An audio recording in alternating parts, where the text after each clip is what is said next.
right, welcome to the Boober sessions here on Javier's platform.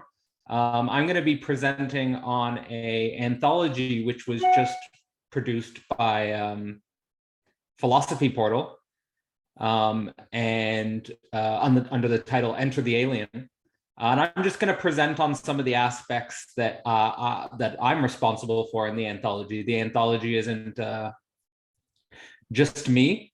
It's 11 others, mostly students who attended and moved through the Phenomenology of Spirit course, which I led in between January 2022 and May 2022. And I think the best way to sort of title my contributions to the anthology is something like Hegel in the 21st century.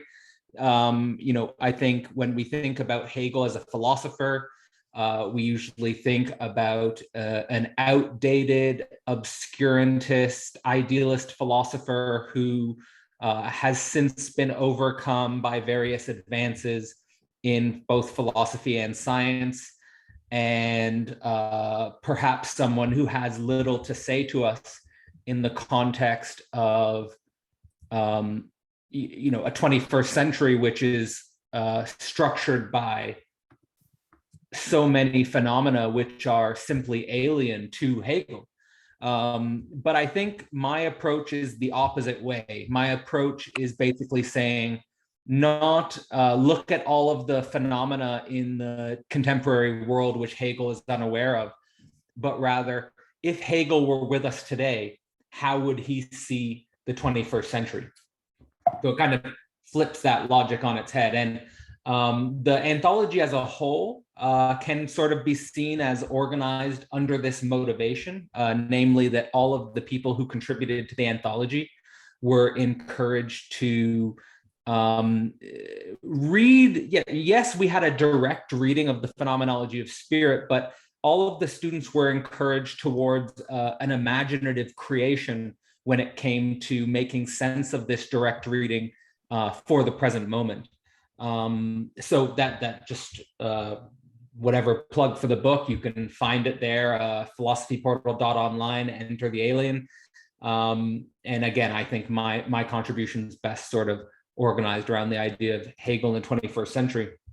So I'm going to start with an opening note that I write, which is actually available in the free preview on Philosophy Portal. I want to just emphasize here that when it comes to the Phenomenology of Spirit, it's important to remember that the book is not so much what Hegel thinks, but more so helping to demonstrate. It's almost like a sacrifice. I think that's actually a nice way to see it. It's more of a sacrificial book in the sense that Hegel is sacrificing his thought to ordinary consciousness to demonstrate, to labor almost excruciatingly to try to communicate to ordinary consciousness the standpoint of what it means to know as a philosopher. And the reason why Hegel thought that was necessary was not only because it functions as a type of prelude to his even more serious work, which is, I think, the science of logic, but it is also an offering to ordinary consciousness, given that Hegel was aware that we are now in the scientific universe, so to speak. And he saw that science was the zeitgeist of the time and would become the zeitgeist of the time for some time, although he doesn't make predictions about the future. That's a really important dimension of Hegelian thought to be aware of when reading him. But he thought that science must accommodate itself to spirit just as much as spirit has to accommodate itself to science. He thought that the scientific universe also owed spirit at least the ladder towards the standpoint of what he would call absolute knowing. And the most difficult thing about that, and I think ultimately our culture has, in the last 2 centuries, has failed at doing this, but ultimately the most difficult aspect of this project is that the recapitulation of spirit's development through these shapes occurs within every newborn individual. So it's not something, and this irritates, I think, the scientific mind, because as Hegel will say, science kind of operates without a memory. Science kind of operates without a sort of almost a self-reflexivity of its own spiritual development, so to speak. So asking science as a structure of knowing to take into consideration these transformations of shapes, which every individual, according to Hegel, must go through as a type of dialectical process, is a lot to ask. But I think that not going through this, and I've seen this, I'm going to talk about this a little bit on the next slide, but I've really seen, I've been through academia, I've been through the structure, I've observed the social dynamics of how science operates. And I do think that science's lack of capacity to incorporate this is actually a threat to objectivity. I'll go on to argue. But so what are these shapes? We have the shapes, and each of these correspond to chapters in the phenomenology of spirit. So you have consciousness, self-consciousness, reason, spirit, religion, and then absolute knowing. And all of my descriptions here of these shapes are simplified, of course. They're simplified just for the sake of communicating this information as clearly and as coherently as I can in a short time. But consciousness is merely the capacity to sense, perceive, and understand. This is something that all infants go through in their formative process. Self-consciousness is regulated a lot by desires for recognition, the desire for a young child, the desire for a teenager to be recognized by an elder, to be seen, to be acknowledged, to be encouraged. And these dynamics of recognition, Hegel will obviously incorporate this dynamic of recognition into the dialectic of the master and the slave. These dynamics go on in grad school. These dynamics go on in university departments. They even structure the whole nature of the teaching and learning process. Reason is the next shape, which is mostly involved in mapping either material or mental phenomena. But the important thing here for Hegel is that reason is on this level externalized cognition. So even if reason is mapping mental phenomena, for Hegel, this is still external cognition. So I think, and we see this in, for example, the ubiquity of cognitive science and neuroscience departments, where there is a sort of reduction of spirit or a reduction of the self to a brain scan or a neuronal mapping, where you have subjective correlates of neuronal correlates of consciousness. So these are all external maps to Hegel. They're not the inner life of spirit. Then you have the spiritual level, which is mostly related to cultivating a virtuous ethical substance. This involves community life. This involves sexual difference, libidinal life. This involves sort of the personal self-quest, the personal self-journey to figuring out what is my place in the world, where am I in the world, how do I live a good life, and so forth. And then we have the level of the religious notion. And I think one of the huge transformations in my thinking as it relates to sort of taking on Hegelian philosophy full steam ahead, so to speak, is realizing that most of the criticisms of religion coming from the scientific universe are actually a lower level of consciousness critiquing a form of consciousness which it doesn't understand. I think that Richard Dawkins is probably the most easy example to give of someone who is clearly operating on the level of reason and who is judging religion from the level of reason, as opposed to understanding the inner world of religion. understanding the inner logic of religion. And I think as it relates to this, I mean, there's many ways we could approach how Hegel views religion. But one of, I think, the important dimensions is the capacity to be a leader or an elder or some sort of important figure within a real living community.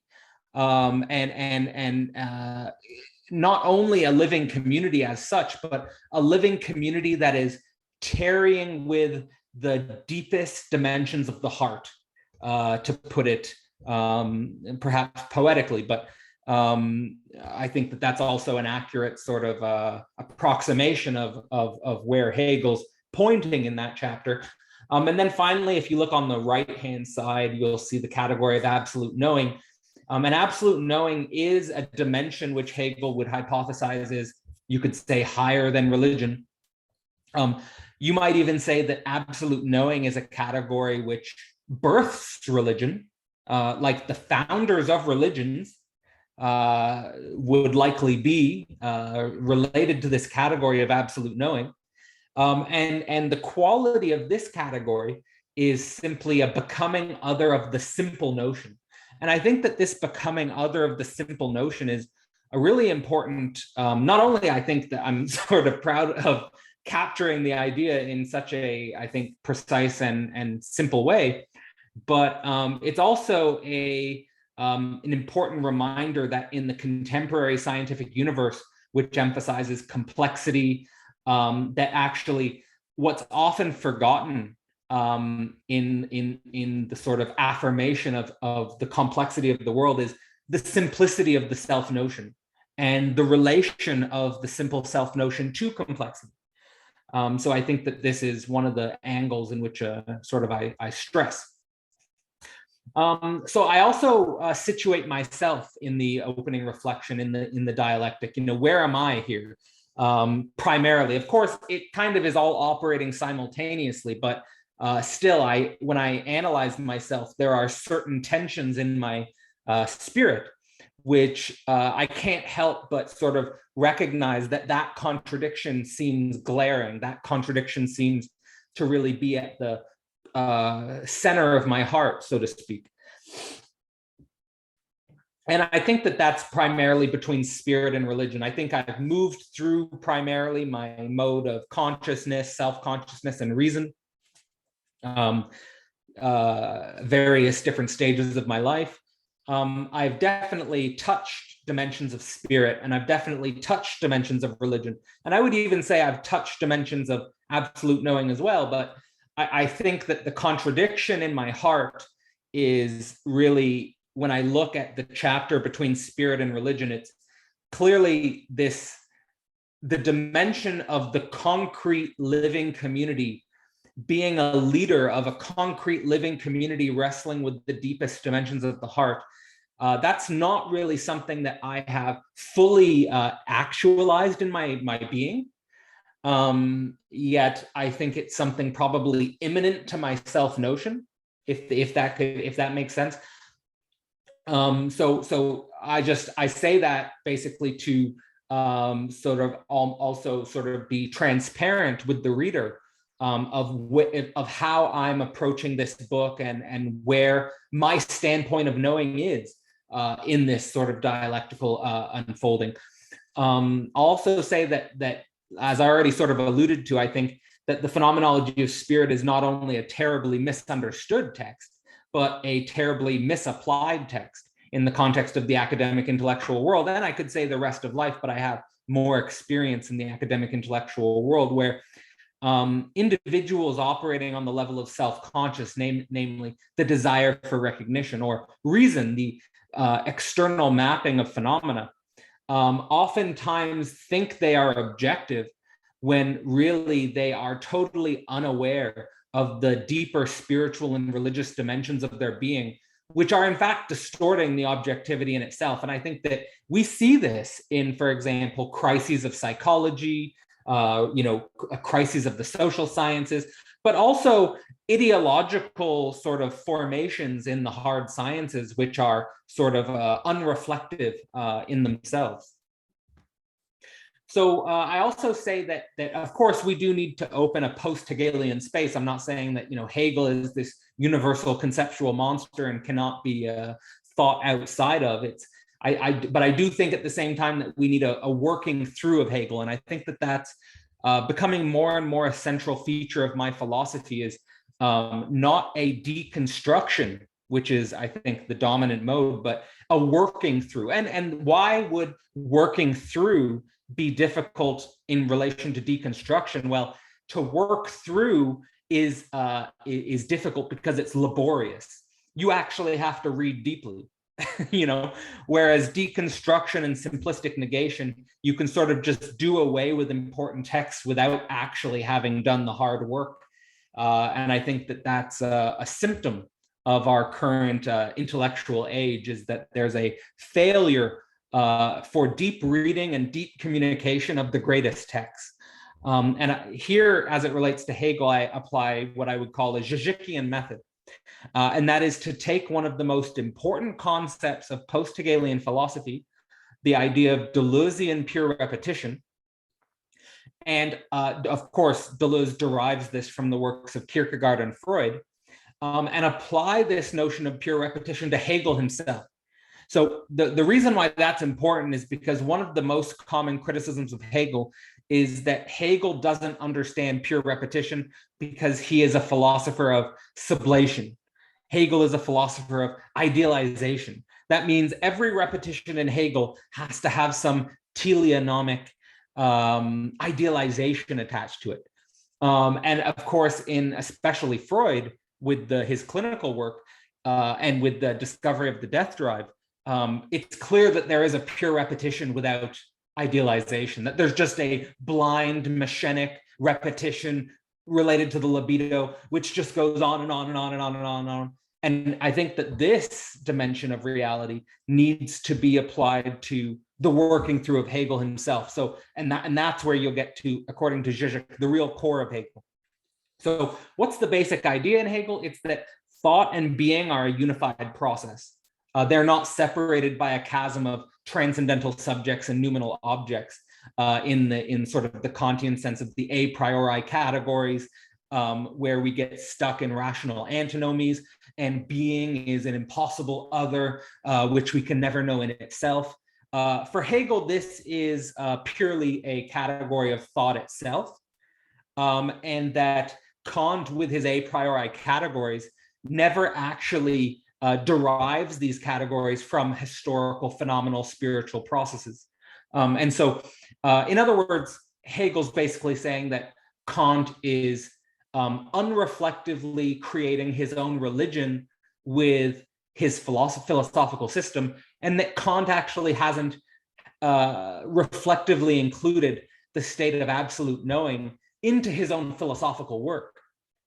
And so that's important, because you need to understand the relation of absolute knowing to your philosophical work in order to even start to understand logic, to even start to understand the relationship between knowledge and truth, because the standpoint of the knower is absolutely entangled with the truth in itself. Maybe a good example would be like if you read a book or listened to music or watched a movie when you were 5 years old, versus if you read the same book, listened to the same music, watched the same movie when you're 50 years old. It's the truth of it is going to be totally different because the position of the knower is completely different. And that creates a lot of that. I mean, for a lot of people, that's a dizzying notion, to include radically the position of the knower as it relates to the truth in itself, so to speak. Okay, so in terms of interpreting the post-Hegelian horizon, the idea is that you have to take critical post-Hegelian phenomena in the philosophical universe. Could be Kierkegaardian existentialism, it could be Marxist political economy, it could be Nietzschean becoming, it could be Freudian symptoms, it could be Heideggerian peculiarity, Deleuzian difference, and so forth, and analyze them through the eyes of Hegel. How would Hegel's notion of absolute knowing, how would Hegel's science of logic possibly make sense of these post-Hegelian phenomena? And a lot of the times, these ideas are explicit reactions to Hegel's system. They're explicit or even attempts at negation of Hegel. And so this method here is, I think, something which can unearth new ideas. And here I'm walking the walk. I'm not just talking the talk. So I'm leading a course on Nietzsche's Thus Spoke Zarathustra, where I'm teaching under the hypothesis that the character of Zarathustra embodies the science of logic as a form of becoming that has unified the odd couple of being and nothing. And I think, well, I'm going to make this case in an article that's going to be published next year. But basically, I think there's really, really strong evidence that when you analyze Zarathustra as a character, that he is the unification of being and nothing. But that's an argument which I'll make next year, I suppose. Or I've already made the argument in the class and sort of given my reasons. Okay, so the 21st century. The 21st century is host to phenomena which are completely alien to Hegel's time. We have post-humanism. Are we really going to transcend biology or build spirit machines? Quantum reality. What does it mean that at base identity is indeterminate, that reality is incomplete? Evolutionary universe. How are we to situate the spirit in the universe of selective transformations?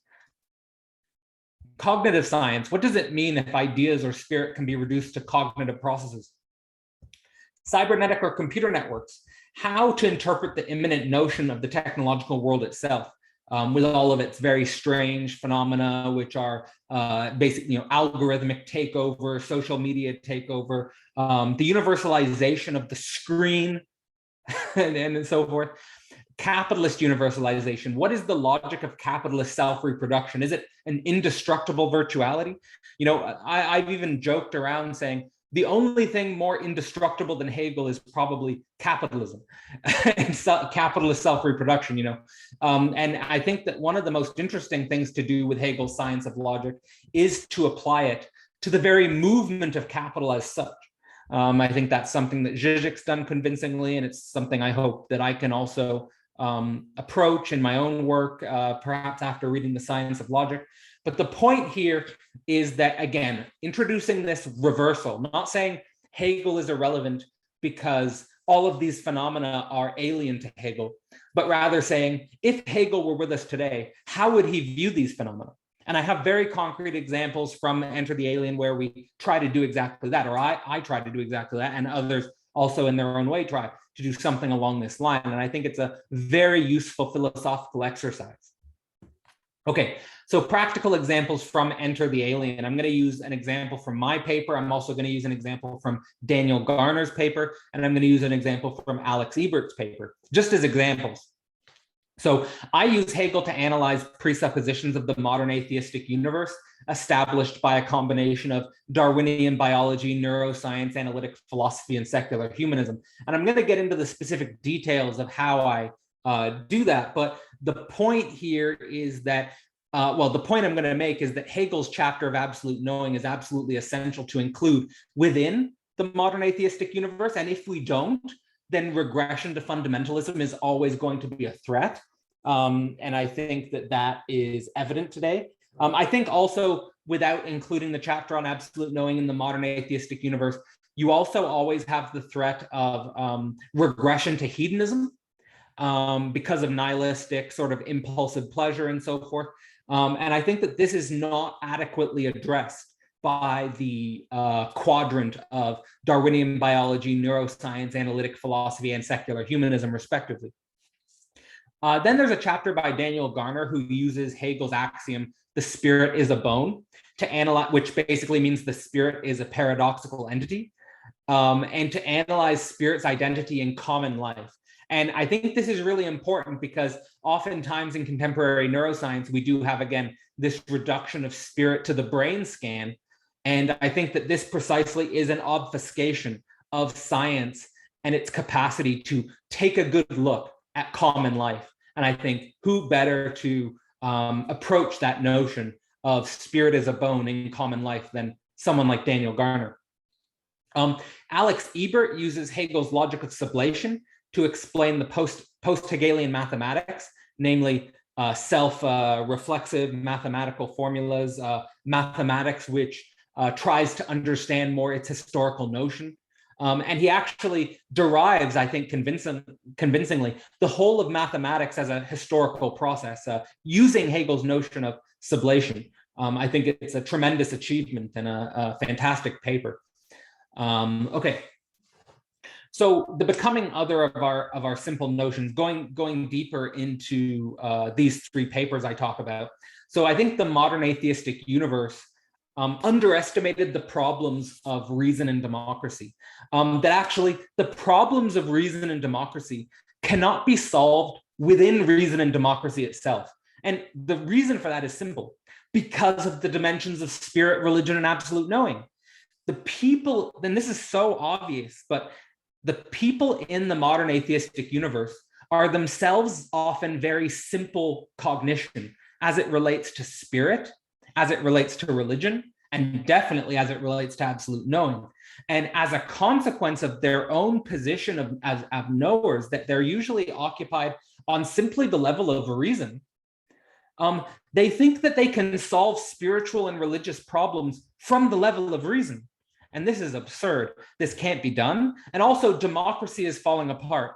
And democracy, the argument is democracy can't solve itself within democracy itself. And the idea here is that if we don't solve modern political problems outside of the coordinates of democracy, then we're already in a form of corporate totalitarianism.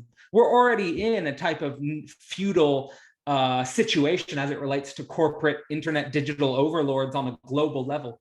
And democracy is just basic. I mean, it's obviously a sham game at this point. So the point is that one of the big problems with not understanding Hegel is that we get stuck at a certain mode of knowing.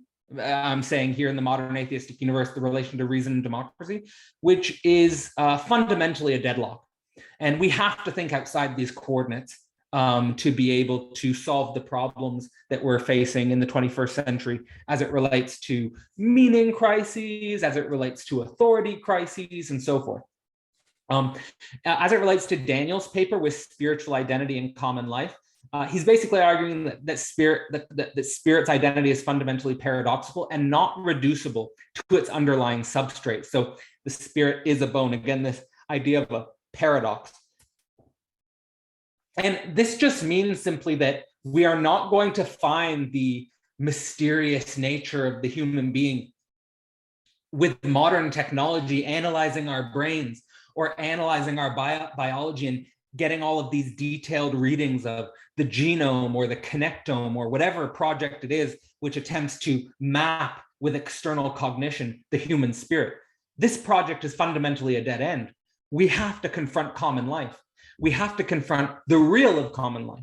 And if we don't confront the real of common life, we're doomed, basically, to understand some of the deeper spiritual dimensions of our being. Finally, in Alex's paper, as it relates to determinate notions of contemporary mass, he basically convincingly reveals that they're all self-relating abstractions with an underlying indeterminacy which causes anxiety. And this is simply because mass is an aspect of notional becoming. Mass is not a super reality which is distinct and separate from our cognition. Mass is a part of notional becoming. Mass is a part of our own historical process, our own self-relation to abstraction. And so the determinate notions are produced by self-consciousness. And obviously we all die, and that's why there's an underlying indeterminacy, and that's why there's an underlying anxiety about sort of questioning the absolute nature of mathematical abstractions. Okay, so now I'm going to go into my specific chapter in the book, which is titled The Necessity of Absolute Knowing. And I argue that so this is basically derived from a reading of Hegel's chapter Absolute Knowing, and I argue that this is essential to include in the atheist post-religious universe. So if we take a look at some of the foundations of the atheist post-religious universe, we have evolutionary biology, neuroscience, analytic philosophy, secular humanism.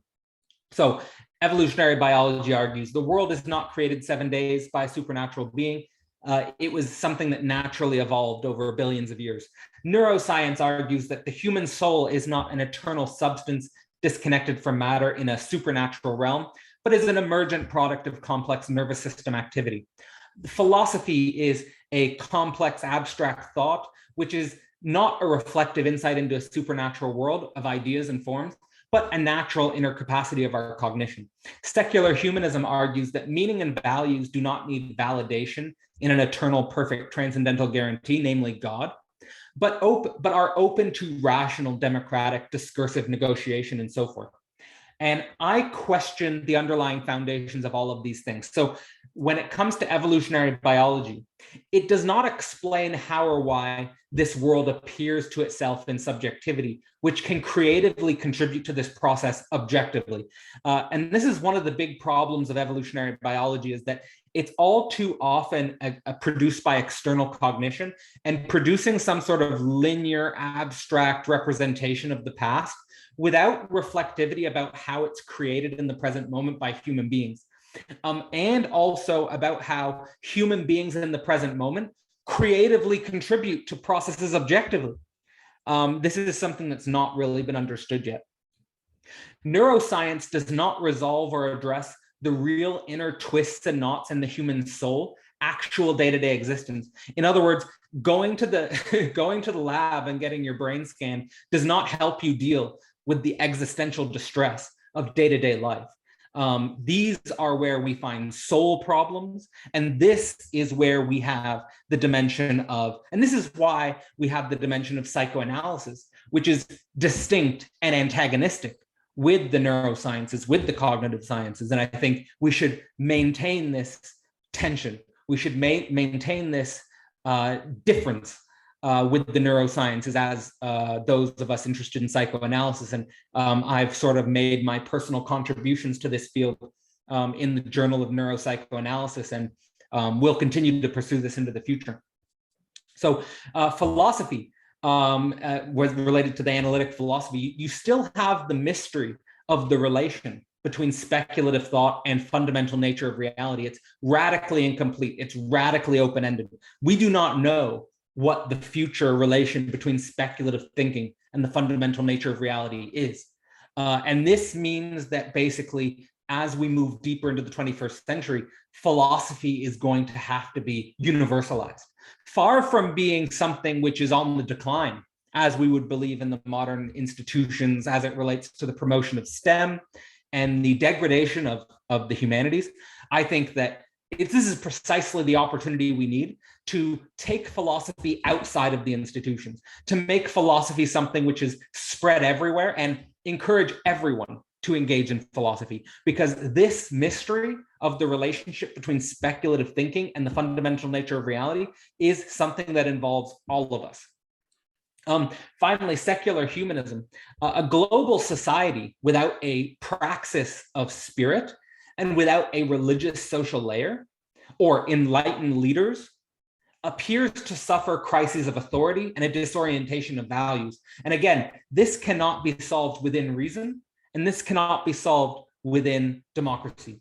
We need the emergence of enlightened beings who are capable of establishing real, authentic, trustworthy religious social layer and instituting real spiritual practice on a day-to-day basis. And that's the only way we are going to be able to solve the problems of authority and the problems of meaning and the disorientation of values.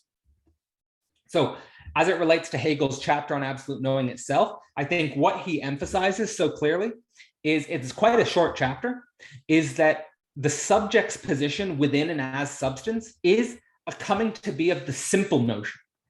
And if you take out this dimension that the subject has the potentiality inside of itself to become the simple notion, it's going to get caught in all sorts of paradoxes and contradictions of the lower levels. In other words, as Hegel's arguing, the scientific universe has a responsibility to spirit, to help it cultivate itself to the standpoint of the simple notion.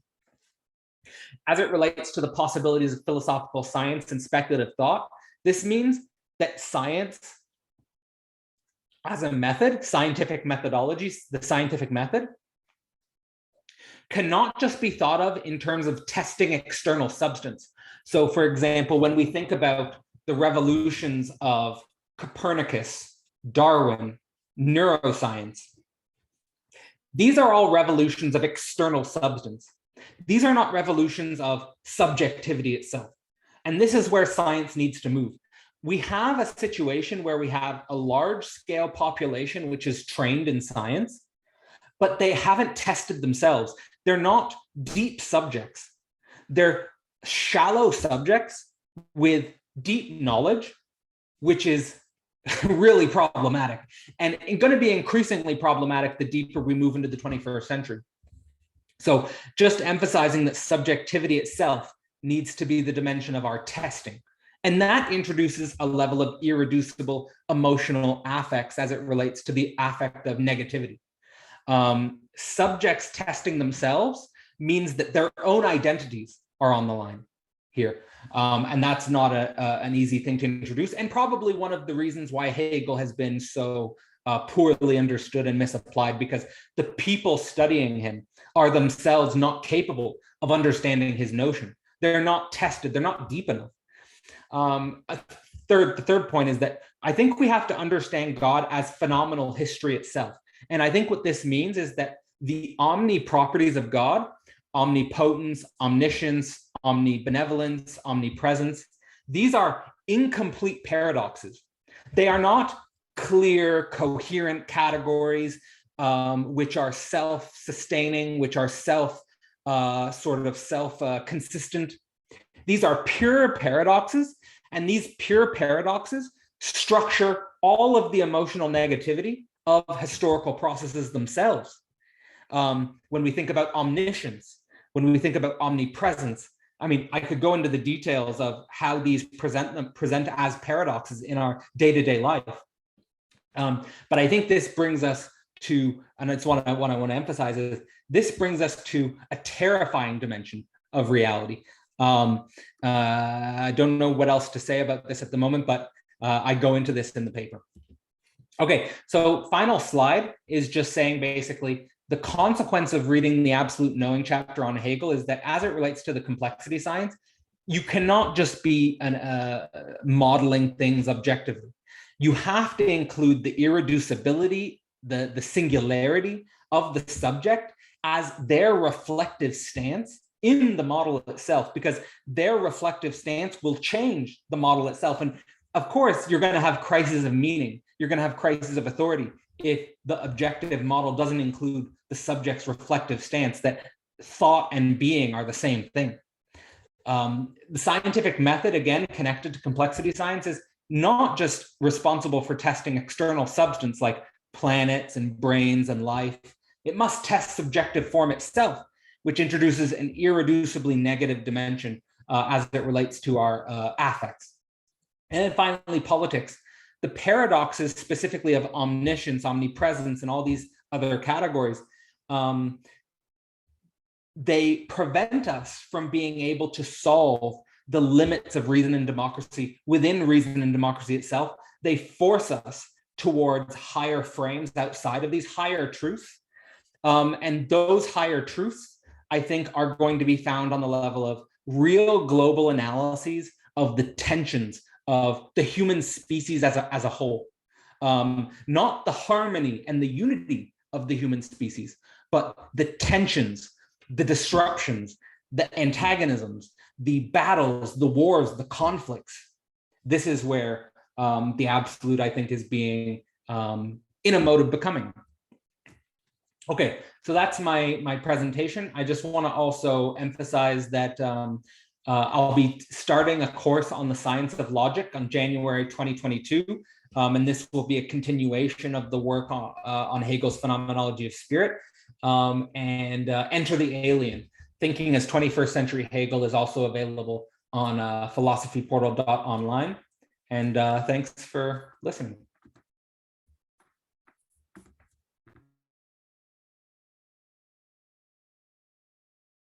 Are you interested in questions and comments? Sorry, absolutely. again, as I've confessed multiple times on the IDW mailing list, I'm kind of a naif when it comes to philosophy. And so I often have to ask a lot of the simple-minded questions. One that you used several times, which to me, I have no idea what you were talking about. Simple self-notion. What is that?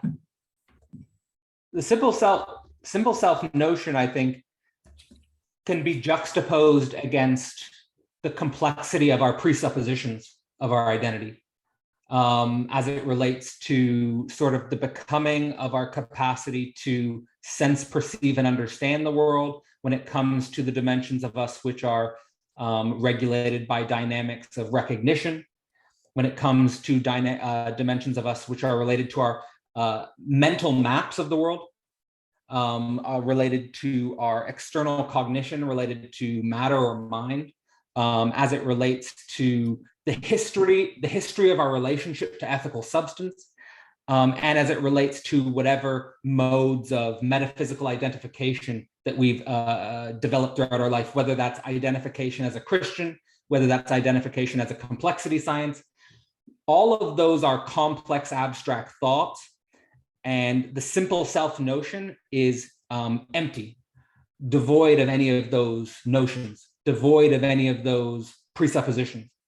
You could almost say that when thinking about the simple self notion, you want to be situating that idea in relationship to the enlightened masters of history. The enlightened masters of history, which have sort of a clear mind, an empty mind. And the question for Hegel is, what is being from the standpoint of that knowing? Yeah, of course, cognitive science lens would say no such thing, that it's sort of an absurd thing to say, right? That the self is inherently built from one's experiences, one's memories, one's cognitions, one's chemical biases, etc. And to say that there is the concept of a empty self is kind of a contradiction in terms.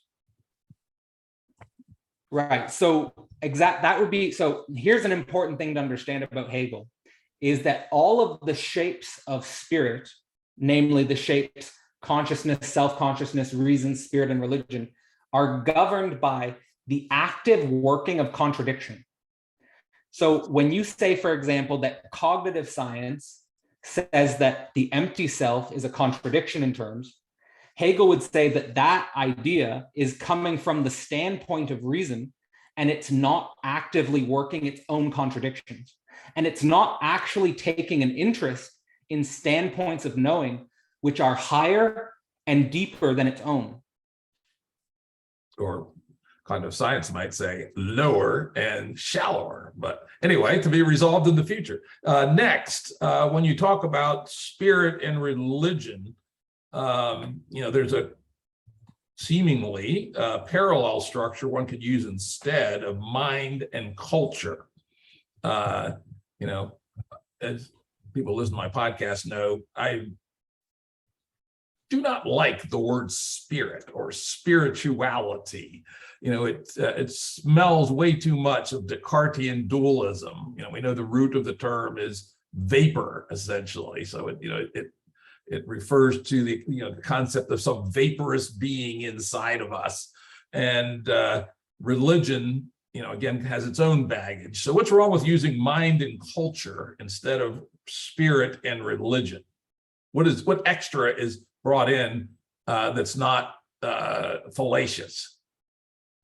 What do you mean? What extra is not brought in that's not fallacious? What does that mean? Again, if spirit implies a gaseous extra being in a Descartesian sense, that seems, I think we'd all agree, fallacious. So why doesn't the word mind work to cover what you're pointing to with the word spirit? Because it's essentially spirit minus the fallacious. Well, Hegel's not a dualist when it comes to mind and body, as I already emphasized in one of the papers written by Daniel Garner. Hegel's basic axiom is spirit is a bone. It's not a mind versus body dualism. And there are versions of Hegel's phenomenology of spirit, or the original German word Geist, which are called phenomenology of mind. So if you want to use the category mind instead of spirit, I'm not necessarily opposed to that. I don't think that it's necessarily, yeah, I certainly don't oppose that. I personally like the category. I also like the category mind. I also like the category psyche. But I also don't have the same sort of temperamental aversion to the word spirit. As it relates to religion, this is a really contentious layer of the phenomenological drama, because one of the most sort of well-known post-Hegelian thinkers is obviously Marx, and Marx also took sort of a sort of post-religious view on Hegel's phenomenology of spirit, and thought that the layer of communism could replace the layer of religion. And you could easily say that 20th century political interpretations of Hegel sought to institute alternative political programs to the religious layer, either in the form of communism, fascism, or capitalism. And I think that one of the big tasks today, as it relates to understanding the religious layer, is understanding the way in which we exhibit religious behaviors on the level of capitalism. So I would say that capitalism and the unconscious of capitalism is today where the religious notion is being expressed. And that's one of the reasons why I think it's interesting to approach potentially an understanding of universal capital through Hegel's science of logic. But I would suggest that capitalism is just one form of cultural organization, and we know from anthropology there's been many others. And capitalism is a universally expressing itself and undermining many traditional cultures. It is now, but it hasn't in the past, and it's No, not. but we're talking about analyzing the 21st century, and it's not obligate, right? And we could get rid of capitalism. We probably will. So I would suggest that the bigger category is culture. In financialized, late stage financialized capitalism is a particular form of the category culture, and that broader form culture, broadly construed, all the ways that humans have and potentially could organize themselves at the greater than Dunbar level. Maybe I'm trying to figure out what's the difference between the label that you had on your slide for religion. Is the category of religion more or less isomorphic with the category of culture broadly construed? I don't know, because I think that culture is also expressed on the level of self-consciousness. I think culture is also expressed on the level of reason. I think scientific culture is also I think there are many rational activities which are a part of culture. I think there are many spiritual activities that are a part of culture. I think that the religious notion is something that's about, I think the religious notion to me is something about a concept pointing towards the heart of living community. Javier? Yeah, so I feel like we're getting at something that I already see seems to be like a huge problem. I have two questions. They're kind of big. I'll go with the easier question. The first question is, do you think Nietzsche, in terms of like the Hegelian fitting, and I know you gave your own fitting for Nietzsche in the Hegelian paradigm, but do you think actually Nietzsche can be beneficial from the movement from spirit to religion? Because there is, the reason why I say this is because I feel like Nietzsche is very much a philosopher of responsibility. So in order to cultivate that responsibility, the working through of Nietzsche would sort of, in my opinion, end up in the religion shape of consciousness, if that's the way I'm understanding it. But that's how I feel. I think, and yeah, go ahead. Yeah, I'll just leave that first question, then I have the second question. So the way I'm teaching it is that I think Nietzsche and specifically I'm teaching from the perspective of Nietzsche's Zarathustra, is that I see Nietzsche's Zarathustra as an expression of absolute knowing. And I see his coming down to human beings as his lightning bolt down is sort of a lightning bolt down to the other categories. So he criticizes the religious, he criticizes the spiritual, he criticizes rational thinkers, he criticizes self-consciousness as shallow and so forth. So I see Zarathustra as a figure of absolute knowing, which is breaking the tables below him and potentially also recreating new tables. So I think one of the things that would be interesting as a Nietzschean project is what would a Nietzschean religion look like? And I think that is something that can be derived, something I try to derive through the myth of Zarathustra. Because in the end of Thus Spoke Zarathustra, Zarathustra does sacrifice himself in a mythological way. And he's actually offering his sacrifice in a way that's very different from the sacrifice of Jesus. So he's offering a totally different picture of the religious layer. So he's at the one time a downgoing, destroying religion. And at the same time, he's a sacrifice and an offering of a new religion. Okay. Yeah, I think I like your perspective on that. So the next question that is big, which I feel has been more pressing, but when you talked about universalizing philosophy, I think some of the pressing questions for me is that the immediate question that pops up is, where is Hegel for the damned? Meaning the people that are stuck, to use the Hegelian language, in those shapes of consciousness. So like, basically what I'm saying is like, there might be some misunderstanding on my part, but what I'm trying to say is that it assumes, or could assume, that the people trying to get to these levels of shapes of consciousness can do it. Right. And so I guess the problem is, if we really want to universalize philosophy, we encounter the problem of scale. And the only thing that I've seen, like for the only case study that I know in terms of problem of scale is how religion has sort of divided itself in order to answer the problem of scale. Meaning, for example, when we talk about Lutheranism takes away the power from the hierarchy, Bible authority. You save by faith alone, right? This is a very layman idea of like, look, I am a damned creature, so all I can do is be saved by faith alone. And that's sort of how it gets solved. And the same thing with Japanese Buddhism. When you talk about the Pure Land is for the commoner, the layman. So it seems like when we talk about philosophy is either the path of the sages, but if we're trying to universalize philosophy, then how do we bring the path of the sages to the common man?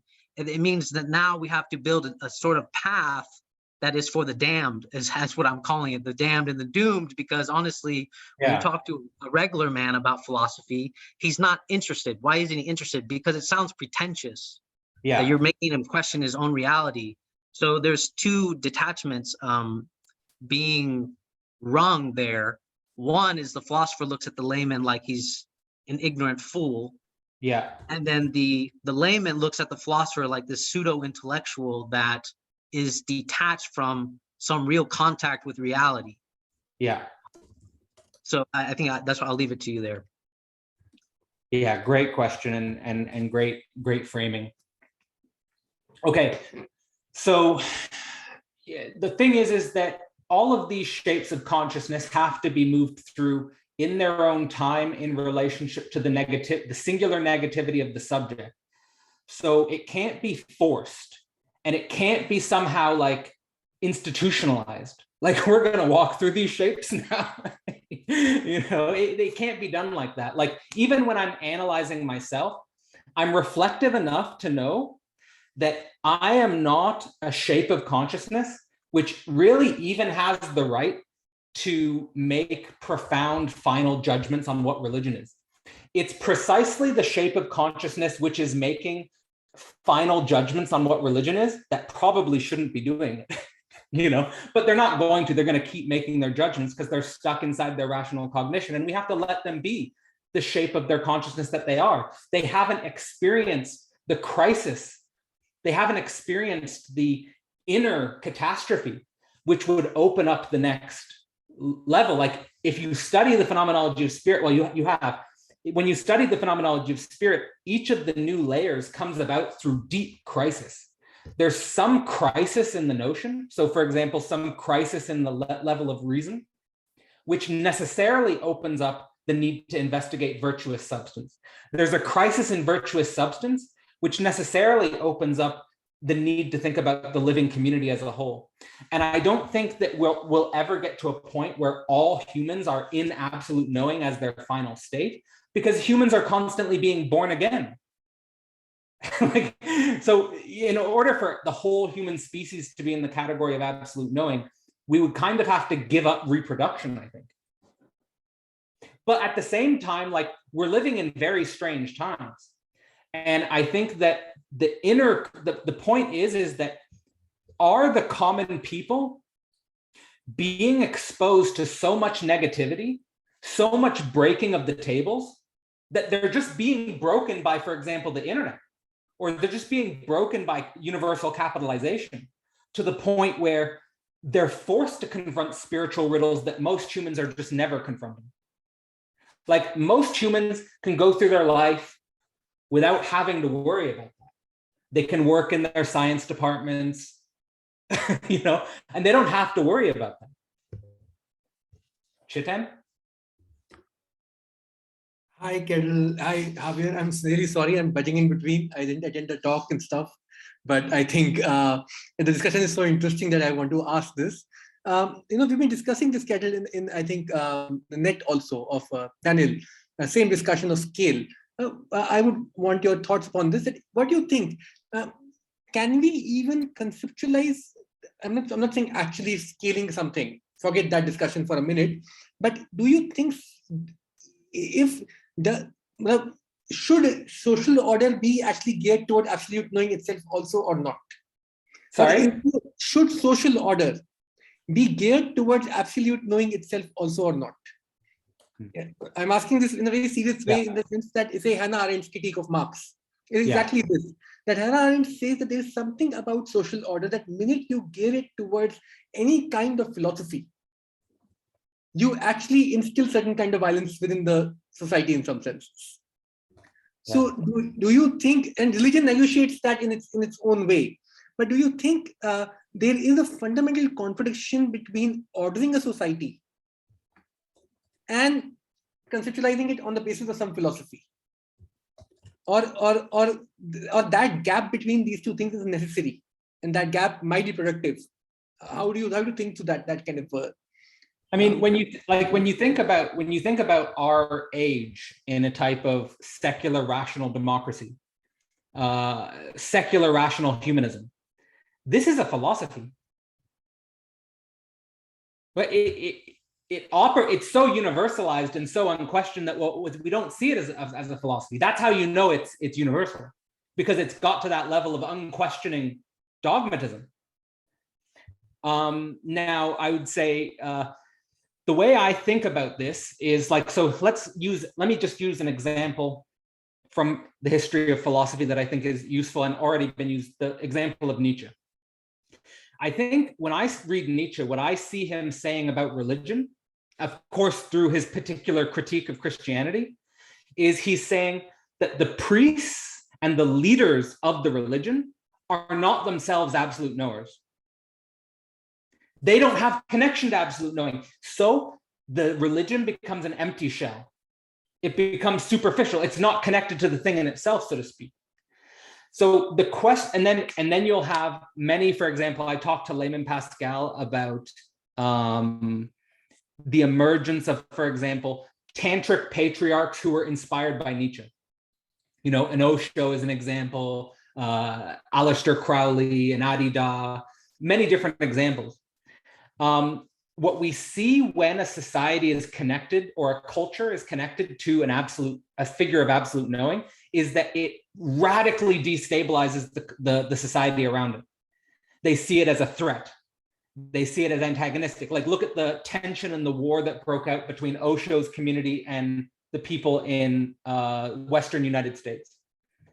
There was literally a military conflict that broke out. Osho was jailed and so forth.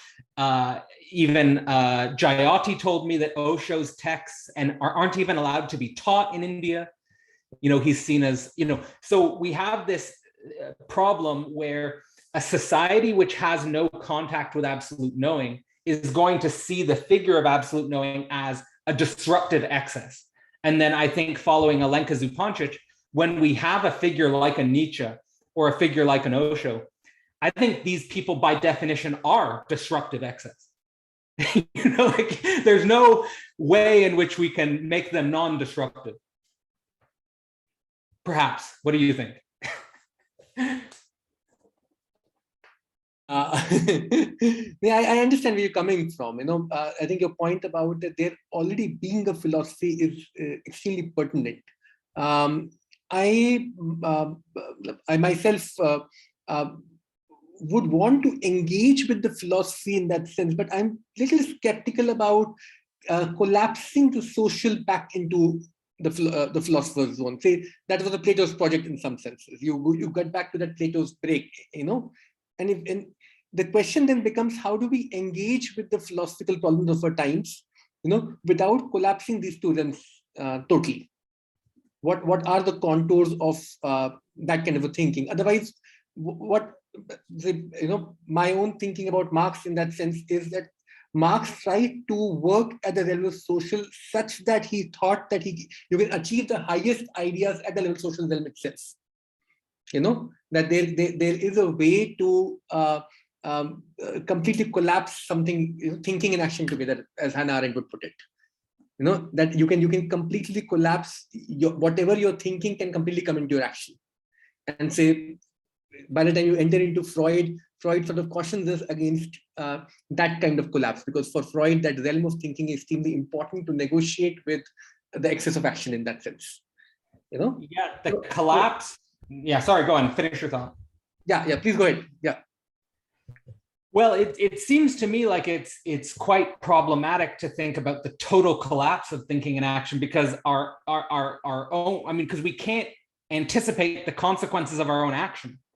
We need the gap between thinking and action so that we can precisely think about what we were like. And like so, for example, like if I was to take what I think would be a Hegelian reading on this, is that thought follows being, in the sense that thought can't jump ahead of itself. Like thought can't, like for example, okay, let me give a very practical example. I gave a presentation today, and Jim Rutt showed up, and now he's left and he's probably upset.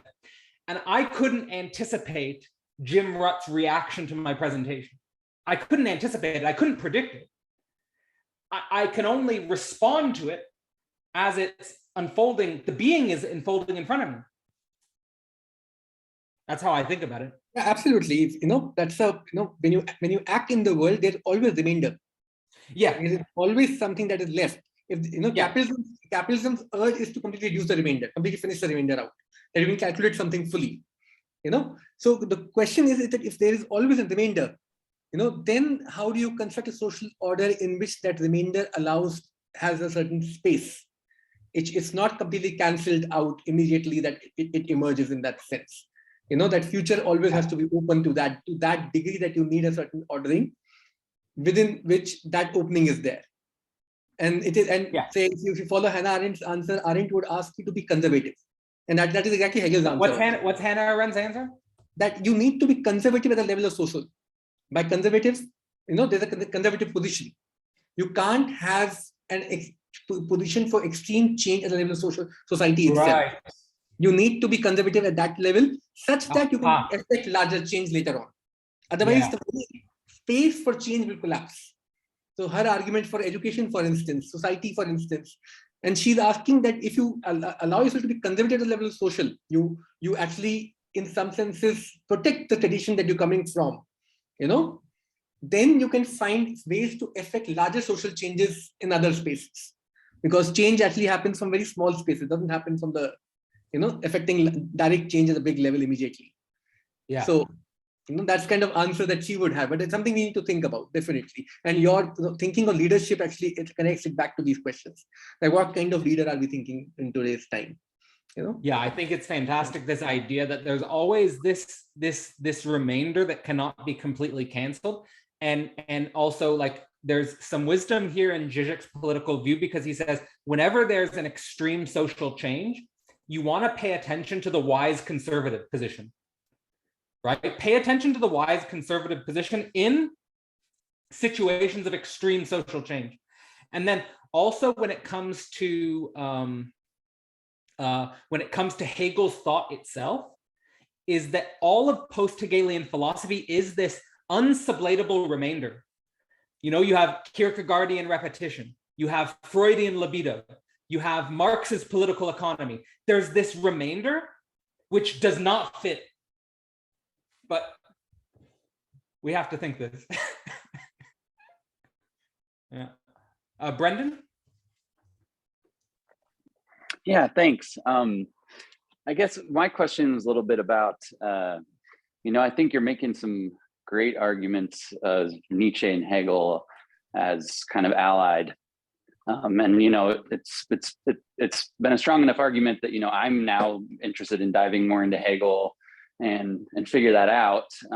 But I guess I'm wondering, in what ways do you think they are not allied? Are there, do you see ways that there is something different there, that they're not simply like pushing in the same direction or something like that? Right. Okay. So it's a difficult question. How can I approach this question? I think one way see that whenever I come up with ways in which they're not allied, I always want to put an asterisk there, because they're not allied, but there's always a but. But so let me give it some ways in which they're not allied, but I would put with an asterisk. Is they're obviously not allied in terms of style, right? They're completely stylistically different.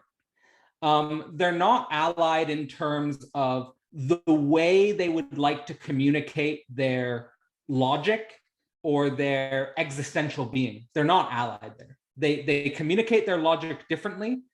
They have existentially different styles. They live totally different style of life.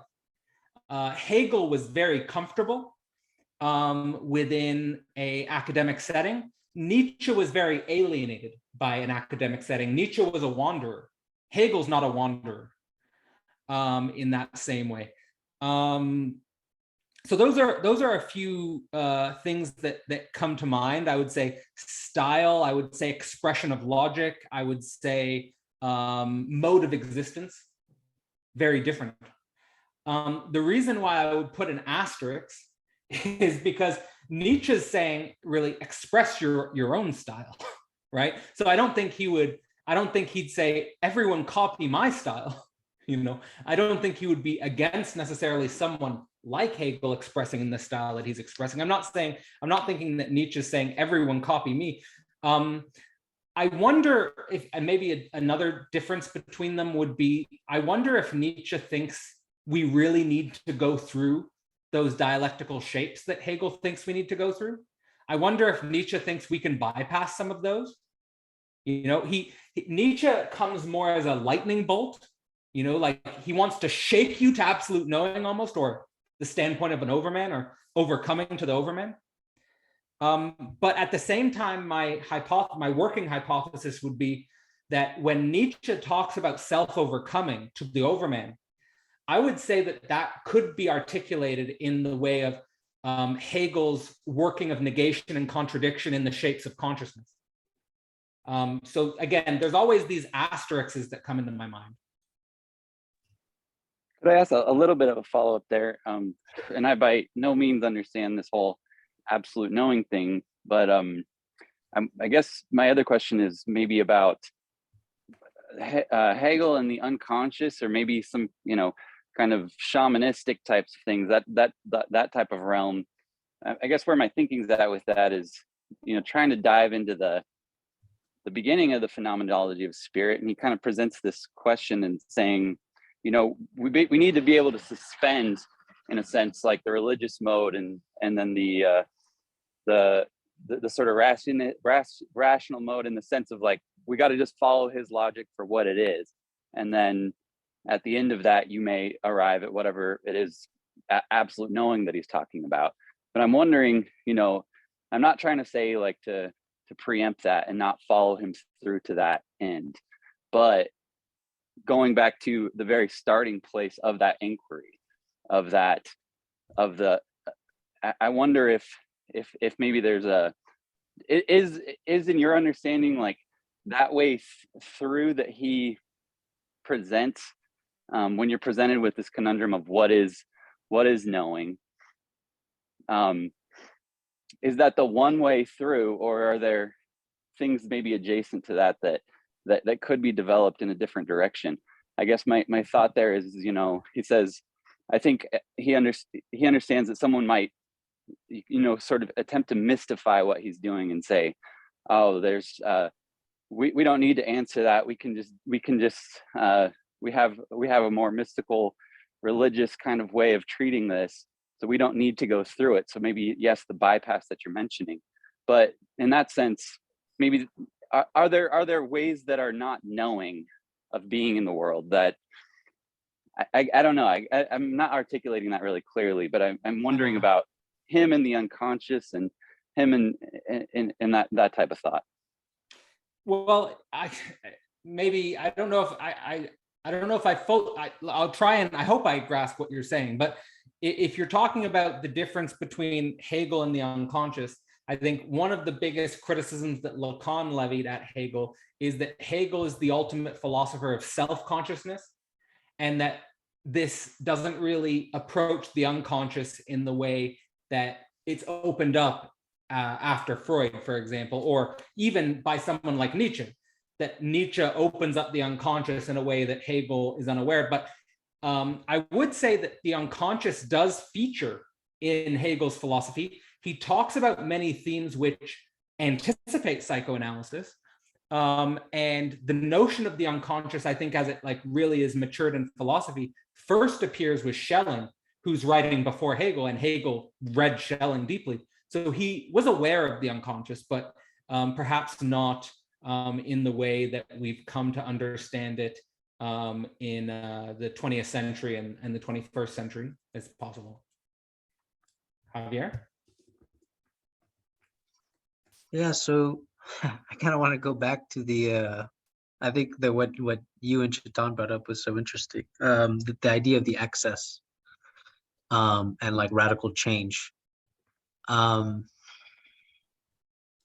It does seem from like the position of the absolute knower that it does create this access of what it would seem as like a radical change. But I think if we were like observing this from a religious, how religions sort of got passed off and dealt with, I guess it's about how we handled that access that allows to alleviate itself into a not so much radical change. Basically, it's changing the perceiver's idea of the radical change into realizing that actually it's connected to a deep historical process. For example, when Islam gets introduced to the Arabs, it's not a radical change. What it ends up being is they connect it to some historical process of thinking, which is monotheism, right? You start connecting it to Abrahamic religions, right? But also the same way the Japanese handled the incoming of Buddhism, where they already had Shintoism, but the thing is, what they did was they're like, hey, actually, Buddhism isn't so different from Shintoism. It's just the same aspects of your deities that you already worship, right? So it's this inversion that sort of deals with the access to make it seem that it's actually not a radical change at all. Yeah. So I would relate. The way I think about it is, one of the problems of our age is that the religious layer of the idea and the absolute knowing layer of the idea have been disconnected. There has to be a relationship between the layers. Like, for example, again, I think Nietzsche's saying, you priests are all fools. You're all fake. You're just acting. You're not like, but whereas, like, for example, if you had, for example, I've been to a Buddhist Sangha before, and the Buddhist Sangha organized itself around this Zen monk who had been, apparently enlightened for decades. He had done work for decades. He had been the leader and the authority of the Sangha for decades, and he would come by very rarely and make appearances and stuff like that. And then all of the people in the Sangha were training religious subjects. They were trying to be monks.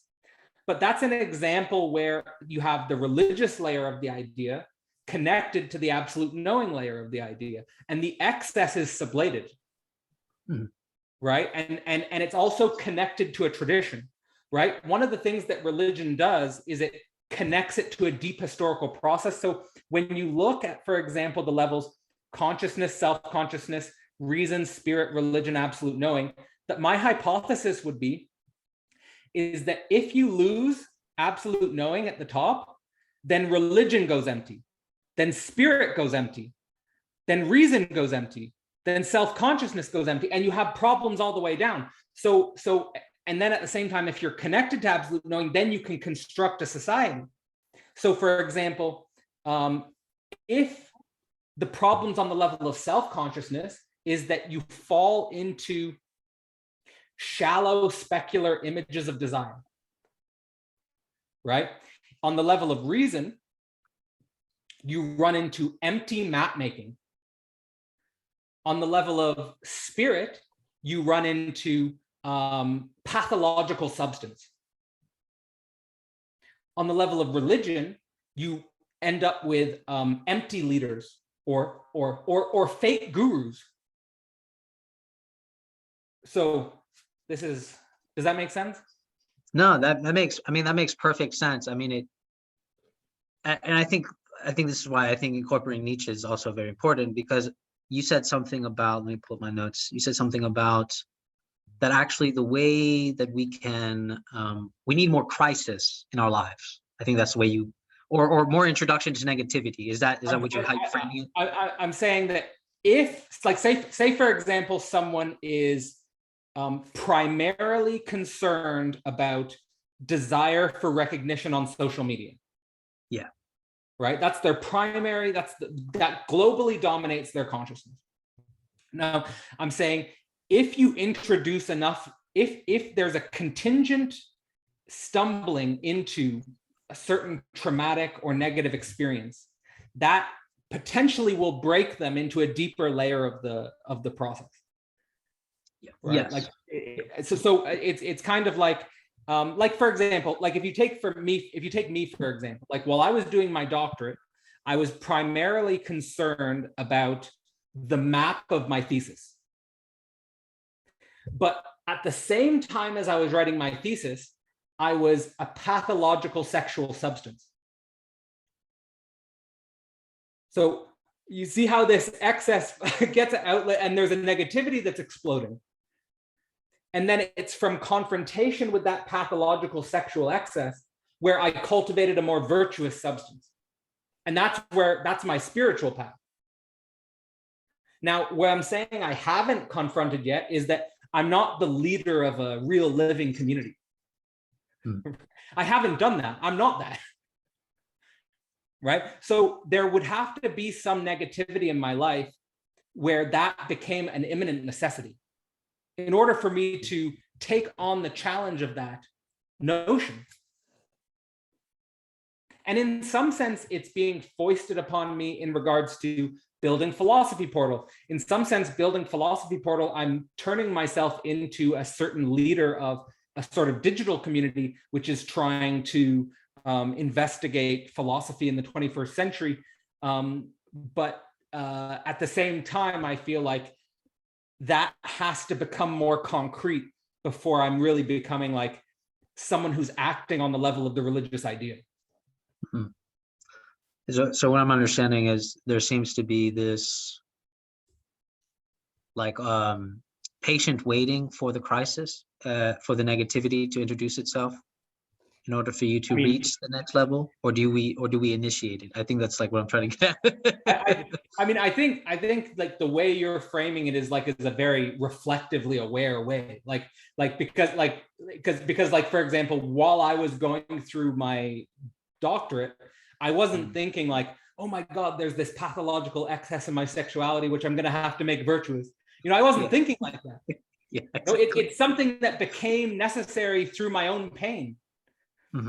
But yes, if you're I know you're a reflective guy, you could be patiently waiting for that. You could be, I don't know what it is in your life, but it could be something which makes, for example, a deeper communal existence necessary.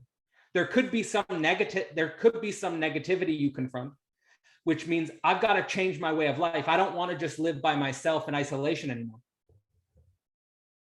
For example, I'm just speculating. Yeah. I think because what you're alluding to is kind of like what I'm pointing at is that oftentimes the call is also at the same time the response. That it's that you're right. We cannot force the crisis, the negativity, because oftentimes that means it's like it's a pseudo crisis that you're putting yourself in through. But it's your thinking trying to do that. Yes. Is your thinking trying to do that? So the funny thing is about me thinking about like, oh, am I initiating my crisis? Am I starting my crisis? The funny thing is I'm already in it. I'm already in my crisis. Right. Yeah, you're already aware. Because thinking this question itself is already the crisis. Yeah. Yeah. I think like my hypothesis, and I don't want to labor this point too much, but like when I experience someone like Jim Rutt, to me he would be on the level of he's not even aware of it. Right? It's more on that level. Like I think the fact that you're saying, do we patiently wait for it, means it's already here. Exactly. That's my point. Yeah. Brendan?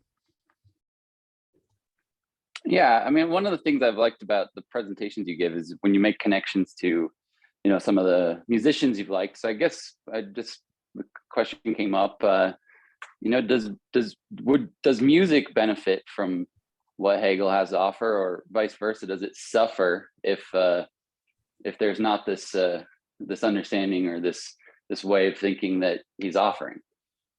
Just any thoughts on music there?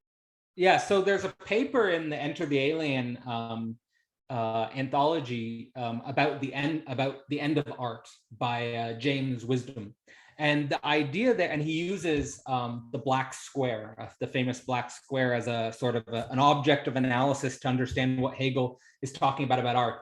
I want to first say what Hegel's idea of art, including music, is that it's one of the pathways of the absolute. So on the level of the absolute, he has a triad of art, religion, and philosophy. And he thought that each subject who had reached sort of a level of embodying the absolute would dedicate their lives to either art, religion, or philosophy. Like I conceptualize myself as kind of doing it on the level of philosophy. Now, as what Hegel's talking about a subject who's embodied the absolute, it would be a subject who's embodied, one way we could say it is the abyssal negativity. And that's why James Wisdom focuses on the black square as an example of an artwork which has passed through all religious iconography.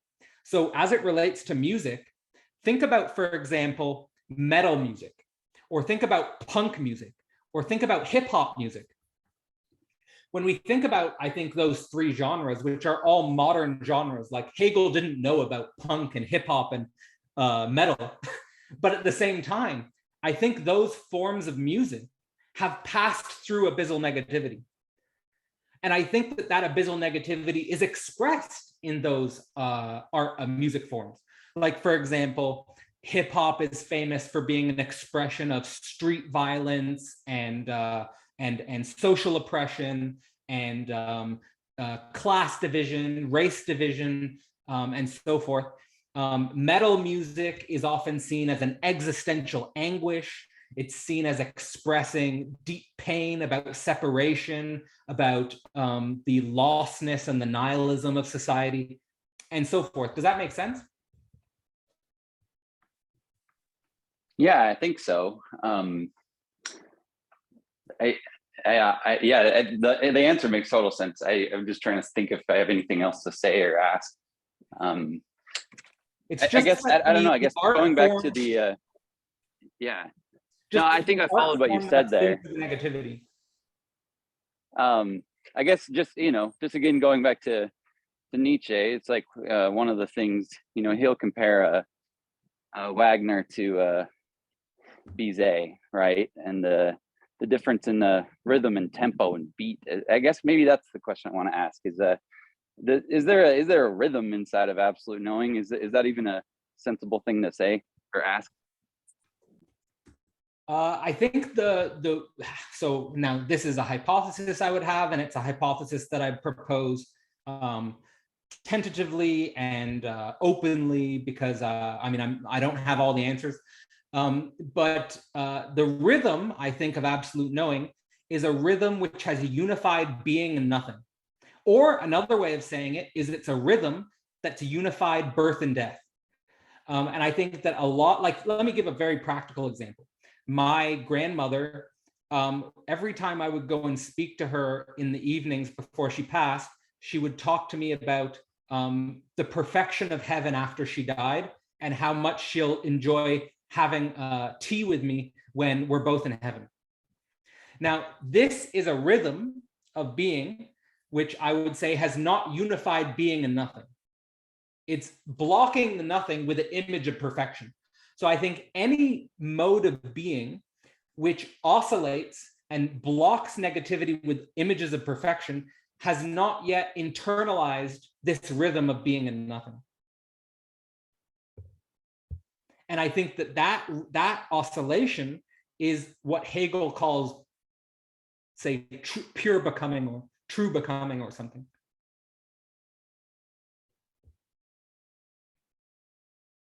Because usually when we think about how easy it is for people to fall into categories of being or nothing, which are not dialectical in nature. They just talk about being or they talk about nothing as if they're not in a sort of dynamic with each other.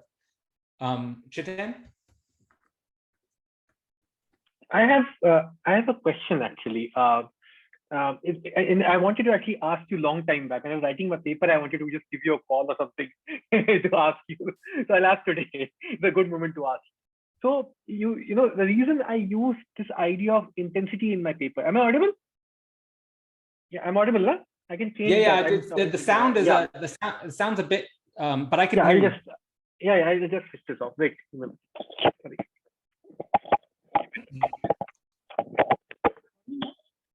So it's about the intensity. Is this better? Oh yeah. Yeah, sorry. Yeah. So I was struggling with this question of intensity.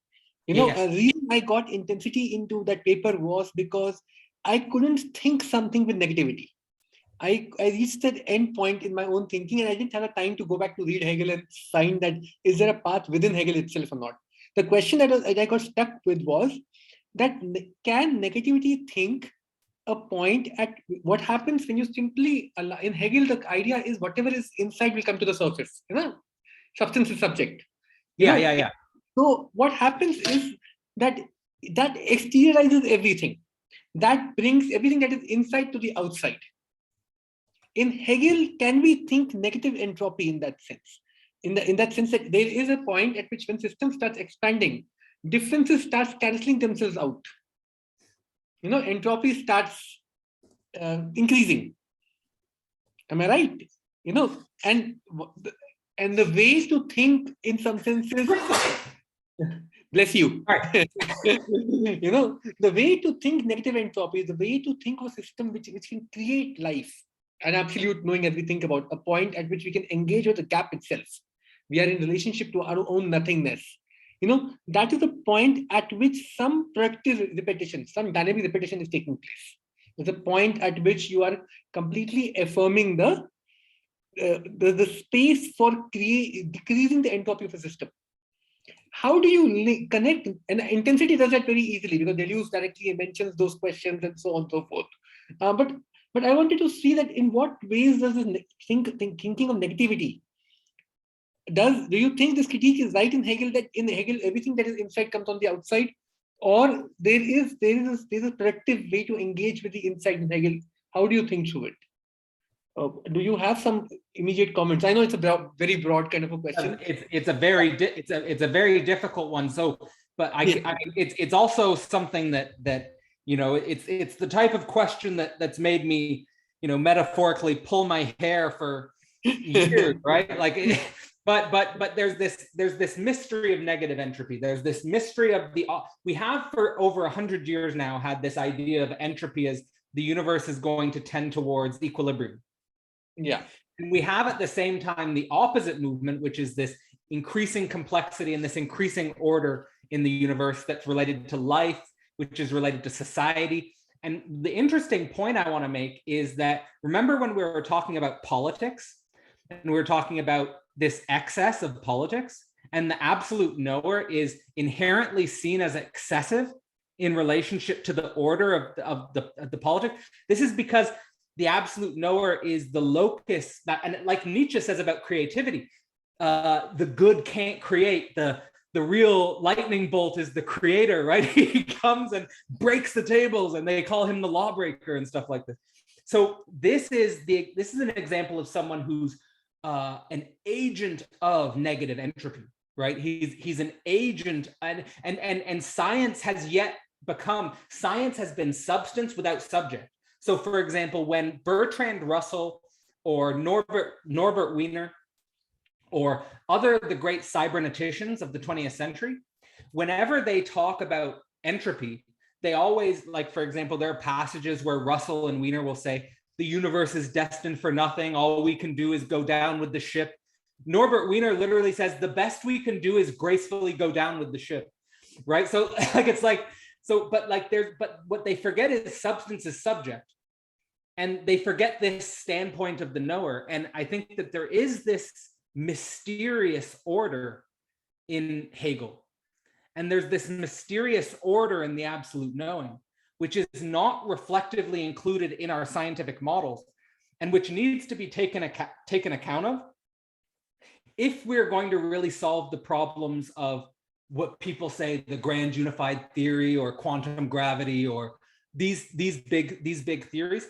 So I'm just saying here that this is also something that tears me apart. But in terms of what ways can we think this idea that Hegel brings everything inside to the surface is, I think that's where the subject becomes a full, like when we say Hegel brings everything inside to the external, I think we should think about this as the standpoint of absolute knowing as a defecation. Right? It finally shits out its substance, right? Like it finally gets all it gets it all out, right? And that's the standpoint which Hegel wants us to think. And so then the question I have is more about the historicity of scientific theorization, which is, are the people creating these big scientific theories such a being, or such a knower rather? And that's what I think is the radical opportunity in Hegel as it relates to science. Because I think there's this tension, and this tension has been also expanding with the emergence of psychoanalysis and continental philosophy. But the question is, what is the subject for the scientific universe? And I think Lacan correctly identified that the subject for the scientific universe is some excess that it wants to eradicate. But what about this excess itself? And I think that's where we come to. I understand. Because, one way to, to be honest, it is something I've been thinking about. If you read my paper, I very easily transition from Hegel to Kant and Deleuze in some sense. And that transition is not that easy. I know it myself that, a lot more work needs to be going. That's what I want to ask you about, yeah. To really think that transition. But I think you're a perfect example of someone who has is now capable, having worked through Hegel, of seeing Deleuze, in a different way. And potentially there's something interesting in Deleuze that we need to bring out related to intensity and so forth. Definitely, that point, I think we can agree that, you know, entropy as an idea itself wasn't there in Hegel's time at that time. You know, entropy is something which really emerged in a big way post thermodynamics in some sense. You know, and even after thermodynamics, our idea of entropy was still merely statistical.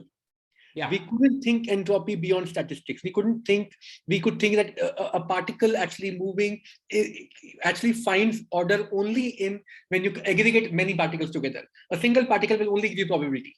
It can do anything, you know, Brownian motion and so on and so forth.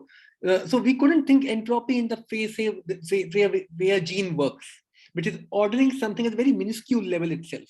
That order is not simply coming from the probability in that sense, you know, a large scale probabilistic average out, you know, as Erwin Skodniker writes in his What is Life. So you can't blame Hegel for that. But what I was thinking was that how do we find this point in absolute knowing where it's not a simple point of equilibrium? It's not a point where all difference gets cancelled out. No. You know, and how do we think through negativity in that manner now that all difference doesn't get cancelled out? And that is where I got Deleuze. That is where I think Deleuze helped me. But even in Deleuze, if we really read Deleuze seriously, Deleuze doesn't give us a way forward from there. In fact, one of the thinkers that I'm reading to think through this question is Bernard Stiegler. He's extremely, you know, interesting that way. But I think these questions need to be thought through, you know. The thing is that even if like and this is, I guess, here would be a criticism of Hegel, is that even like, no, it's not. It's more saying that the phenomenology of spirit is limited. So the phenomenology of spirit is limited, of course. But where is the phenomenology of spirit limited? So the limit in the phenomenology of spirit is that its aim is not to give you a complete theory of everything. Its aim is simply to demonstrate a certain spiritual pathway to the standpoint of knowing. And it's not talking about then what that standpoint of knowing has to do to engage in the outside, which continues to exist.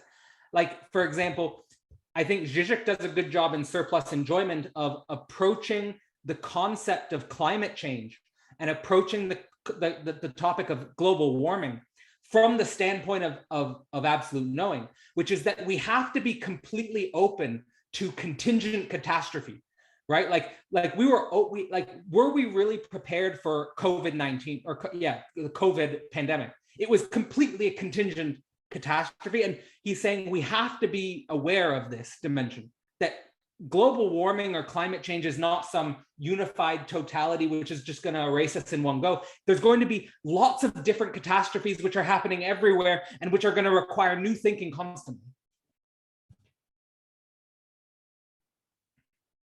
And I think the absolute knowing doesn't cancel difference. Absolute knowing is where you finally are able to engage with difference. Exactly, you know, and that is where we need to think that how does absolute knowing be activated in a manner in our times as an idea, you know, which doesn't actually simply can be equated to equilibrium in that sense, a point at which, you know, equilibrium is death. Yeah, equilibrium is death. Exactly. You know, and that is extremely important, and that you need to think in very different ways about death also in relationship to entropy, because we think that death is only equilibrium. It's not. Death actually exists as very part of creation of life also. Death exists on both the spectrums. It's not only on one side of the spectrum. Even when you activate absolute knowing, even when you find a relationship with your own nothingness, there is activation of death at the same time. So death exists on both sides of the spectrum. You know, that is the radical threshold at which you always will come and hit on. You know, when you start, even when you start moving, it is something. It's a radical endpoint which you have to always, you know, completely affirm. You can't engage with that. So in that sense, I think, you know, these discussions actually, you know, are extremely interesting for me, at least, you know, because these are questions that I'm thinking about, and, you know,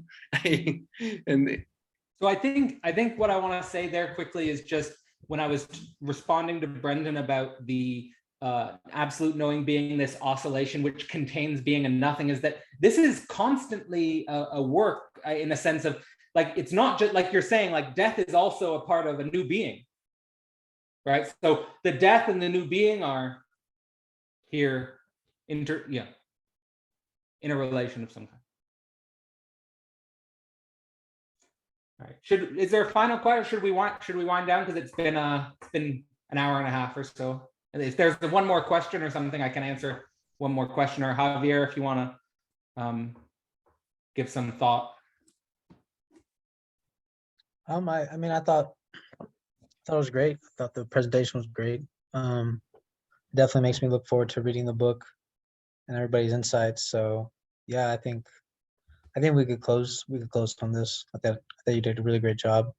Definitely still leaves a lot of open questions for us to tackle, but I think that's the whole point, right? To enter the alien to look at this task for this. And the idea for me, I just want to say about enter the alien, and that, like, why I think the concept of the alien is interesting is because of the concept of alienation. Like, I want to reclaim this idea of alienation and think through this idea of alienation in a new way, is because oftentimes when you hear, like I'll notice, for example, when you hear people spontaneously talk about feeling alienated, they'll always describe it in a first order negative way. Like they wish they could reappropriate the alienation to being non-alienated. But I think that, but I think that this alienation is something we need to follow through deeper into alienation, is the way, the path where we need to go. And that alienation is a privilege. Like there are some people, like most people in common life, they never have the opportunity to become alienated in some sense, or they're not presented with alienation. And the alienation is not to go towards a closure or an ending, but it's rather to open up the identity to it. You think your identity is coming to a closure, but your identity is coming to something totally new. It's almost like when you stumble upon like a new video game that you really want to play. Like there's a whole new world to explore. It's an alien world to explore. Okay, that's enough for me. All right. Yes, So I'll close up here. Sorry, Sahil, you just came in right at the end, but this will be going up on Javier's channel, right, Javier? All right. So Sahil, catch it on the YouTube end. Thank you for everyone who attended.